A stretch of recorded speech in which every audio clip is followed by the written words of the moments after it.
Hello guys, welcome to my channel Saraswati classes. आज आपके लिए बहुत इंटरेस्टिंग टॉपिक आया है, वर्धा शिक्षा योजना 1937। ये योजना जो है इसका स्टार्ट किया था, ये गांधी जी के कॉन्सेप्ट पे स्टार्ट हुआ था। इसमें गांधी जी पूरी तरह से इन्वॉल्व थे। ये बहुत इंपॉर्टेंट हो जाता है। चलिए पहले हम देखते हैं कि इसकी शुरुआत हुई कहाँ से इस योजना की। सबसे पहले होता है वर्धा शिक्षा सम्मेलन, जिसके बारे में कभी कभी शॉर्ट क्वेश्चन आता है कि वर्धा शिक्षा सम्मेलन क्या है। तो देखिए, 22 से 23 अक्टूबर 1937 को वर्धा में गांधी जी को इनवाइट किया गया था मारवाड़ी हाई स्कूल के रजत जयंती समारोह में। यहाँ पे वो एज अ गेस्ट गए थे, यानी सभापति की तरह गए थे। और वहीं पर इन्होंने क्या किया, बेसिक शिक्षा की योजना प्रस्तुत की। इस योजना को प्रस्तुत करने के बाद इन्होंने बताया कि जो हमारा देश है, अगर इसको आगे ले जाना है तो सबसे ज्यादा जरूरी है कि ये शिक्षा जन जन तक पहुंचाई जाए। ठीक है, और प्राथमिक शिक्षा तो हर एक व्यक्ति तक पहुंचनी चाहिए। इन्होंने कुछ मूलभूत बातें बताई, और वो 7 मूलभूत बातें कौन सी थी इसको हम आगे की स्लाइड में जानेंगे। सबसे पहले हम ये देखते हैं कि बेसिक शिक्षा आखिर होती क्या है। देखिए, बच्चों को आधारभूत ज्ञान और कौशल देना, यानी ऐसा ज्ञान देना या ऐसा कौशल देना जो उनके लिए क्या हो जाए, यूजफुल हो जाए आगे चल करके। फिर सेकंड, उन्हें सामान्य जीवन के लिए तैयार करना, यानी कैसे कैसे उन्हें जीवन यापन करना है उसकी प्रिपरेशन कराना, उसकी एक तरह की ट्रेनिंग देना। ये बेसिक शिक्षा का मेन मतलब था। अच्छा, अब गांधी जी ने 7 जो मूलभूत सिद्धांत वर्धा शिक्षा सम्मेलन में दिए थे, हमको वो भी जानना होगा, क्योंकि इसके अंतर्गत वो भी लिखना पड़ेगा लॉन्ग क्वेश्चन में। ठीक, चलिए देखते हैं क्या था।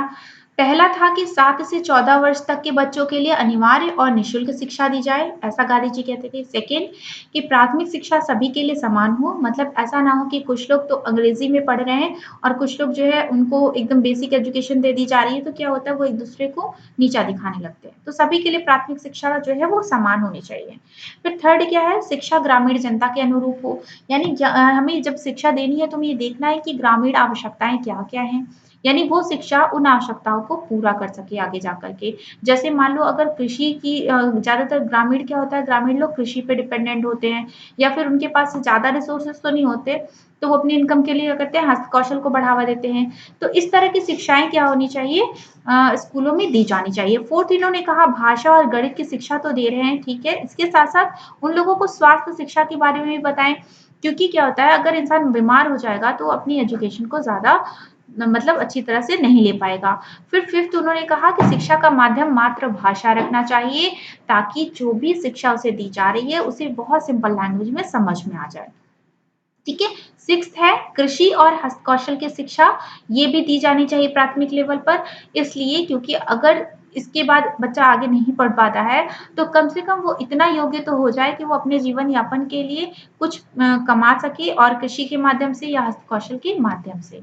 ठीक है। सेवन था शिक्षा को स्वावलंबी बनाया जाए, यानी वो ये कहते थे जब शिक्षा स्कूलों में दी जा रही है उस समय बच्चों को जो भी ट्रेनिंग दी जाती है तो उनसे जो भी प्रोडक्ट डेवलप कराया जाता है उस प्रोडक्ट को मार्केट में बेचकर जो भी पैसा आता है उसी से शिक्षा का खर्च उठाया जाए। तो इन सातों बातों पर इन्होंने ध्यान देने की बात की। हालांकि सारी बातें तो नहीं एक्सेप्ट कर की जा सकी, लेकिन कुछ बातों पे लोगों ने विचार किया, और उसके बेस पे आगे चल के हमारी आएगी क्या, बेसिक शिक्षा की योजना आएगी। ठीक है, इसी सम्मेलन के आधार को मान करके बेसिक शिक्षा की योजना तैयार की जाएगी। तो चलिए हम जानते हैं कि बेसिक शिक्षा की योजना का बैकग्राउंड क्या रहा है। गांधी जी की बेसिक शिक्षा की योजना को क्रियान्वयन करने के लिए 1937 में जाकिर हुसैन समिति का गठन होता है। किसका, जाकिर हुसैन समिति का गठन किया जाता है। ठीक है, इस समिति ने प्रतिवेदन यानी रिपोर्ट तैयार की और उसे दिसंबर 1937 में पेश किया। ठीक, फिर क्या होता है कि ये रिपोर्ट में थोड़ी बहुत मतलब सारी चीजें इंक्लूड नहीं रहती, तो फिर ये सेकेंड रिपोर्ट तैयार करते हैं जो फाइनल रिपोर्ट होती है, और इसे फरवरी 1938 में जब हरिपुरा का कांग्रेस अधिवेशन होता है वहां पर प्रस्तुत करते हैं। तो इस रिपोर्ट को देखने के बाद सब लोग निर्णय लेते हैं कि चलो जो भी कांग्रेस शासित प्रदेश है वहां पर इसे लागू किया जाएगा। वर्तमान में इसे ही वर्धा शिक्षा योजना भी कहा जाता है। तो पूछा जाता है कि वर्धा शिक्षा योजना या फिर बुनियादी तालीम या फिर बेसिक शिक्षा, ये तीनों एक ही योजना के नाम है, ये क्या थी। ठीक है, तो ये आप इसका थोड़ा सा इंट्रो हो गया। अब हम जानेंगे कि जो बेसिक शिक्षा योजना थी इसकी रूपरेखा जो तैयार की गई थी वो क्या था। तो बेसिक शिक्षा की रूपरेखा जब तैयार की गई वो इस तरह की बनी कुछ, कि 7 से 14 आयु के बच्चों की शिक्षा जो है वो अनिवार्य और निःशुल्क कर दी जाए, जैसा कि गांधी जी चाहते थे। दूसरा, शिक्षा का माध्यम मातृभाषा रखा जाए, ये भी गांधी जी का विचार था। फिर थर्ड, की शिक्षा का आधार क्या होना चाहिए, आधारभूत शिल्प और उद्योग होना चाहिए, ये भी विचार गांधी जी ने ही दिया था। फिर शिल्प का चुनाव क्या होना चाहिए, जो भी बच्चा है उसकी योग्यता और उसकी आवश्यकता के अनुसार होना चाहिए, यानी जो उसे पसंद है वही कार्य उसे सिखाना चाहिए। नेक्स्ट था स्कूल का व्यय। अच्छा, स्कूल के खर्चा जो है वो कैसे उठेगा, स्कूल के खर्चे के लिए बच्चों से जो वस्तुएं निर्मित कराई जाए उन्हीं को मार्केट में बेचकर जो पैसे आते हैं उससे स्कूल का खर्च उठाया जाए। इससे क्या होगा, शिक्षा स्वावलंबी भी बनेगी।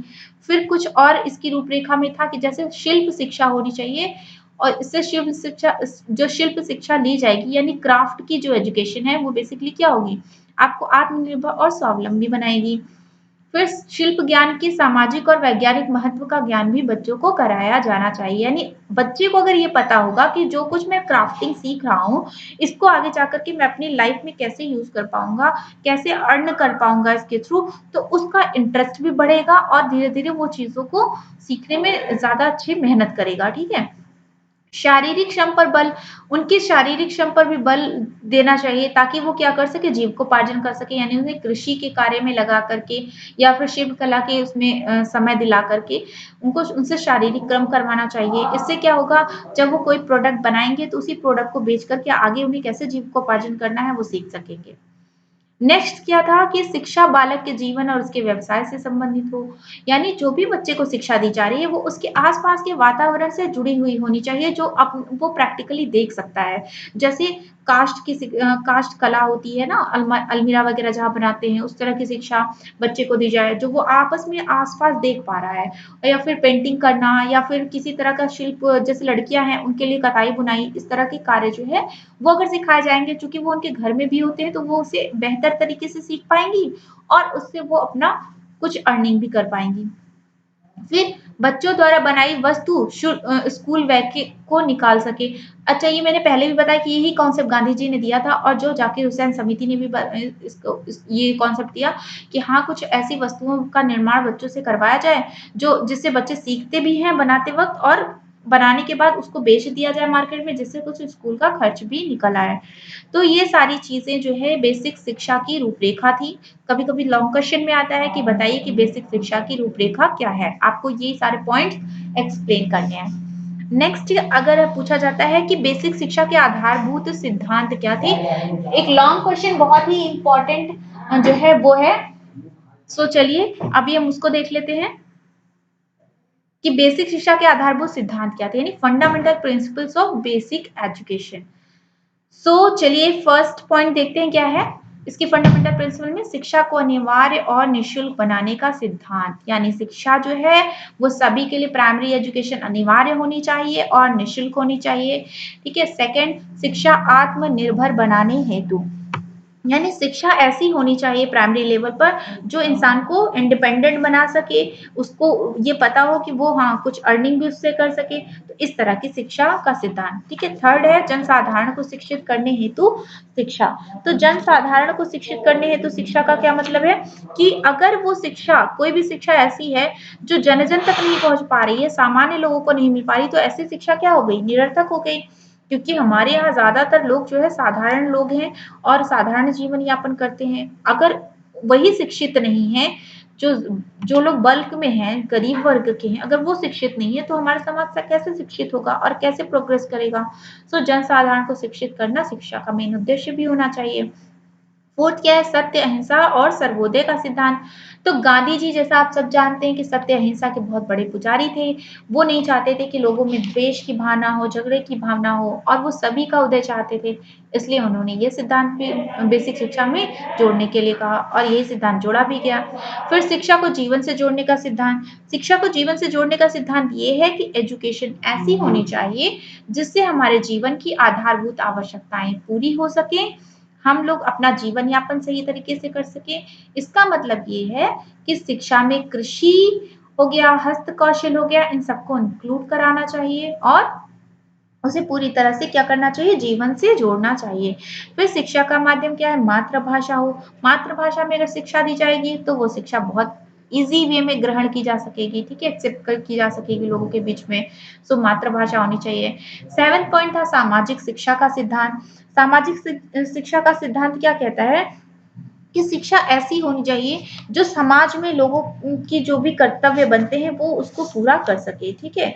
तो सामाजिक शिक्षा का सिद्धांत जो है इसके अंतर्गत ये भी आता है कि लोग अपने सामाजिक दायित्वों को अच्छी तरह से समझ सकें, उसका पालन कर सकें, ठीक है, इस तरह की चीजें होनी चाहिए।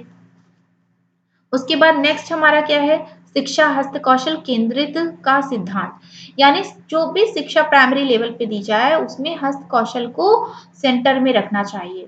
दैट मीन्स कि स्किल डेवलपमेंट कराना चाहिए ज्यादा से ज्यादा। और मतलब आपके एजुकेशन का मोस्ट पार्ट जो होना चाहिए वो स्किल पे जो है फोकस्ड होना चाहिए, ठीक है। इससे क्या होगा, रोजगार परक शिक्षा होगी, और जो शिक्षा रोजगार परक होती है वही जो है अर्थपूर्ण शिक्षा कहलाती है, और सारी शिक्षाएं क्या है, अर्थहीन होती हैं। सो ये हमारा क्या था, सिद्धांत था। उसके बाद बेसिक शिक्षा के कुछ उद्देश्य भी हैं, चलिए वो भी देख लेते हैं कि क्या क्या उद्देश्य बेसिक शिक्षा के हैं। देखिए, बेसिक शिक्षा का अर्थ हमने पहले ही बताया था कि आधारभूत ज्ञान और कौशल देना और सामान्य जीवन के लिए लोगों को तैयार करना। तो अगर इस तरह की चीजें हैं बेसिक शिक्षा का मतलब, तो फिर उसका उद्देश्य भी कुछ इसी से जुड़ता हुआ होगा। तो बेसिक शिक्षा का क्या उद्देश्य होना चाहिए, शारीरिक और मानसिक विकास, ठीक है। हमें ऐसी एजुकेशन देनी है जो किसी व्यक्ति का शारीरिक के साथ साथ मानसिक विकास भी कर सके, ठीक है, ये पर्पस जरूरी है। सेकेंड, सर्वोदय समाज की स्थापना। अच्छा, सर्वोदय समाज की स्थापना का मतलब ये हुआ कि इसमें किसी का भी शोषण ना हो, समाज के हर वर्ग को शिक्षित किया जाए और हर वर्ग जो है में एक तरह की समानता हो, लोगों के साथ समान व्यवहार किया जाए। तो इस तरह की शिक्षा होनी चाहिए। सांस्कृतिक विकास, ठीक है, सांस्कृतिक विकास का मतलब एजुकेशन ऐसा होनी चाहिए कि हम जो है ये नहीं कि अपनी संस्कृति की अवहेलना करें। क्या होता था उस टाइम पर, लोग इंग्लिश एजुकेशन या फिर बोल दें पाश्चात्य संस्कृति की ओर मुड़ने लगे थे। तो गांधी जी का मानना था कि शिक्षा ऐसी हो जो हम अपनी संस्कृति को भी सेव कर सके और उस पर प्राउड भी कर सके, ठीक है। तो संस्कृति से जुड़ी हुई शिक्षा भी देनी चाहिए ताकि लोग उससे अलग ना हो। फोर्थ था आर्थिक उद्देश्य। अच्छा, शिक्षा के आर्थिक उद्देश्य प्रायः दो प्रकार के थे। पहला, बालकों द्वारा बनाई जाने वाली शिक्षा को बेचकर विद्यालय के व्यय की पूर्ति हो, पहला। दूसरा ये था कि बुनियादी शिक्षा प्राप्त करने के पश्चात बालकों का किसी भी उद्योग के द्वारा धन का अर्जन किया जा सके, ठीक है। तो बालक मतलब अर्निंग भी कर सके और साथ साथ में जहां वो पढ़ रहा है वहां का भी खर्च थोड़ा बहुत निकाल सके। ये सारे उद्देश्य इंपॉर्टेंट है और इनको पूरा करना भी ज़रूरी था। कुछ और उद्देश्य हैं जो बेसिक शिक्षा से जुड़े हुए थे, चलिए उन्हें भी देखते हैं। जैसे चारित्रिक और नैतिक विकास करना, ये भी प्राइमरी एजुकेशन में शिक्षा ऐसी होनी चाहिए जो किसी के चरित्र का और नैतिकता का उसमें विकास कर सके, ठीक है। तो अगर नैतिकता का पतन हो रहा है तो इंसान चाहे जितनी भी प्रोग्रेस कर ले, वो प्रोग्रेस क्या होती है, अर्थहीन होती है, अपूर्ण होती है। सो चरित्र और नैतिकता की भावना इंसान में डेवलप होना बहुत जरूरी है। वो तब भी था और आज भी है। फिर सिक्स्थ है व्यावसायिक विकास। व्यावसायिक विकास का मतलब ये हुआ कि ऐसी शिक्षा जो रोजगार प्रोवाइड कर सके, ठीक। आज क्या होता है, जैसे पॉलिटेक्निक डिप्लोमा या इंजीनियरिंग या फिर मेडिकल में इस तरह की एजुकेशन दी जा रही हैं, ये भी कहीं ना कहीं वोकेशनल डेवलपमेंट कराती हैं। पहले भी इस तरह की शिक्षाएं दी जाती थी और उसको लागू करने से क्या होता, हर इंसान अपने जीवन यापन को अच्छी तरह से कर सकता था। फिर नागरिकता का विकास। अच्छा, नागरिकता का विकास का क्या मतलब होता है, नागरिकता का विकास का मतलब ये है कि राष्ट्र की दृष्टि से वो एक सुसभ्य नागरिक कहलाए। तो उसके लिए उसमें क्या-क्या बातें होनी चाहिए? उसमें होना चाहिए कि वो राष्ट्र के नियमों का पालन करे, राष्ट्र के प्रति वफादार हो, कर्तव्य को भली प्रकार से समझ सके और अपने अधिकारों की रक्षा कर सके। ये सारे पॉइंट नागरिकता के लिए ज़रूरी है, ठीक है? एक सभ्य नागरिक की निशानी। फिर आध्यात्मिक विकास। अच्छा, आध्यात्मिक विकास के बारे में गांधी जी ने क्या कहा था? गांधी जी कहते थे, शिक्षा से मेरा तात्पर्य बालक और मनुष्य के शरीर, मन और आत्मा का सर्वांगीण विकास है, ठीक है। तो वो कहते थे कि मनुष्य का आध्यात्मिक विकास होना चाहिए, लेकिन जो धर्म की शिक्षा स्कूलों में दी जाने के बारे में बात की गई, उसके वो थोड़े अगेंस्ट में थे। क्योंकि वो कहते थे अगर पर्टिकुलर किसी धर्म की हम शिक्षा देते हैं तो दूसरा धर्म वाला क्या करेगा, हो सकता है उससे और दो धर्म के लोगों में आपस में द्वेषपूर्ण व्यवहार हो, वो लोग धर्म को लेकर के लड़ाई करें, तो इस तरह की चीज़ें स्कूल में नहीं होनी चाहिए। सो वो धर्म की शिक्षा देने के फ़ेवर में नहीं होते थे, हालाँकि आध्यात्मिक विकास को वो पूरी-पूरी तरह से डेवलप करना चाहते थे। सो चलिए, इसके ये उद्देश्य तो हमारे खत्म हो गए, बेसिक शिक्षा के उद्देश्य। लॉन्ग क्वेश्चन भी प्रिपेयर हो गया। अब नेक्स्ट हम चढ़ेंगे पढ़ेंगे कि बेसिक शिक्षा के गुण क्या-क्या थे। सो यहाँ पे बहुत थोड़े से गुण हम बताएँगे और सारा आप लोग इसके उससे समझ पाए होंगे। पहला है क्रिया प्रधान शिक्षा यानी एक्टिविटी सेंटर्ड एजुकेशन, जो कि मैंने पहले ही बताया, गांधी जी का पूरा फोकस किस पे था? स्किल डेवलपमेंट पे था। किस पे था? वो क्राफ्ट एजुकेशन को प्रायोरिटी देते थे। इसीलिए वो कहते थे कि बच्चों को जो भी शिक्षा दी जाए वो एक्टिविटी बेस्ड होनी चाहिए, हस्त कौशल को प्रधानता दी जानी चाहिए, ठीक है? तो जब वो एक्टिविटी करेंगे तो वो जो एजुकेशन लेंगे वो हमेशा के लिए परमानेंट एजुकेशन होगी और ये लोगों को हेल्पफुल भी होगी आगे चल के। फिर बालक प्रधान शिक्षा, मतलब यहाँ साइकोलॉजिकल पॉइंट ऑफ व्यू से भी ये देखा जाता था कि बालक जो जिसको हम सिखा रहे हैं, वो क्या सीखने में सक्षम है। तो उसका ध्यान रखते हुए शिक्षा में वो चीज़ें शामिल की जाती थी। फिर वास्तविक जीवन की तैयारी, मतलब उसको जो शिक्षा दी जाती थी वो ज़्यादातर मैंने बोला क्राफ्ट बेस्ड एजुकेशन दी जाती थी, उसे स्किल डेवलपमेंट कराया जाता था। तो ऐसा किया क्यों जाता था? क्योंकि रियल लाइफ में जब वो जाए, जब वो उसको अपना जीवन यापन करना हो या कुछ अर्जन करना हो, तो वो उसके लिए पहले से ही प्रिपेयर्ड रहे। अगर उसको कहीं कोई और जॉब नहीं लग पा रही है, तो एटलीस्ट वो उसके हाथों में इतनी कला हो कि वो खुद से अपनी सेल्फ मतलब इंडिपेंडेंट हो जाए और अपनी जॉब खुद डेवलप कर सके, ठीक है? तो वास्तविक जीवन की तैयारी यहाँ पे करा दी जाती थी। फिर 4th पॉइंट क्या है? शिल्प द्वारा शिक्षा यानी एजुकेशन थ्रू क्राफ्ट, ठीक है? यहाँ पे स्पेलिंग प्लीज़ आप लोग करेक्ट करिएगा, CRAFT क्राफ्ट। तो क्राफ्ट के माध्यम से शिक्षा, मतलब बेसिकली लड़कियों को भी इसमें इंक्लूड किया गया था कि उन्हें आप कताई-बुनाई की शिक्षा दीजिए और कालीन बनाने की शिक्षा दीजिए। लड़कों में क्या होता था कि वो लोग एग्रीकल्चर वगैरह की एजुकेशन लेते थे। तो इस तरह की शिक्षा से क्या हो जाएगा, उनका जो मोरल डेवलपमेंट तो होगा ही होगा, उनकी लाइफ में भी कुछ ना कुछ प्रोग्रेस होगी और ये शिक्षा क्या हो जाएगी, बहुत ही महत्वपूर्ण हो जाएगी आगे चल कर के, इनके फ्यूचर को डेवलप करने में। कुछ इसमें दोष भी थे। दोष क्या थे चलिए वो भी देख लेते हैं।